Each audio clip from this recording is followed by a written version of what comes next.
మన భారతదేశంలో ఎక్కువగా పేద మధ్యతరగతికి చెందిన ప్రజలు రైళ్లలో ప్రయాణిస్తుంటారు. వీళ్ళలో ఎక్కువ మంది ఏం చేస్తారంటే రైల్వే స్టేషన్స్లో ఉండే కుళాయిల్లో నీళ్లు పట్టుకొని తాగుతుంటారు. ఆ నీళ్లు సురక్షితం కానే కాదు, చాలా ప్రమాదకరమైన విషపూరితమైన నీళ్లు.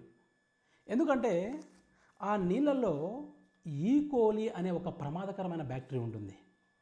ఆ నీళ్లు తాగితే రకరకాల రోగాలు వస్తాయి. ఈ విషయాన్ని నేను చెప్పట్లేదు, ఈరోజు న్యూస్ పేపర్లో వచ్చింది. ఒకసారి చూద్దాం.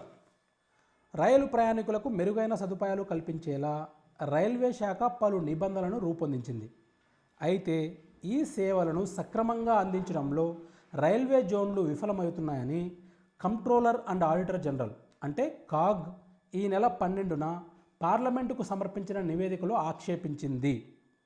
తాగునీటి కూలర్లలో ప్రమాదకరమైన ఈకోలి బ్యాక్టీరియా ఉంటుందని, అంతేకాకుండా రైల్వే స్టేషన్స్లో ఉండే టాయిలెట్స్ కూడా తీవ్ర అశుభ్రతతో ఉంటున్నాయని పేర్కొంది. 6 రైల్వే జోన్ల పరిధిలోని 59 స్టేషన్లలో తాగునీటిని అధికారులు పరీక్షించడం లేదని తెలిపింది.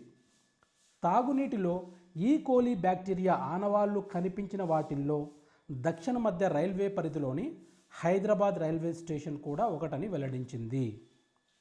2022-23లో 49 స్టేషన్లు, 2023-24లో 56 స్టేషన్లలోని నీటి నమూనాలను తాము పరీక్షించగా ఈకోలి బ్యాక్టీరియా ఉన్నట్లు తేలిందని కాగ్ తెలిపింది.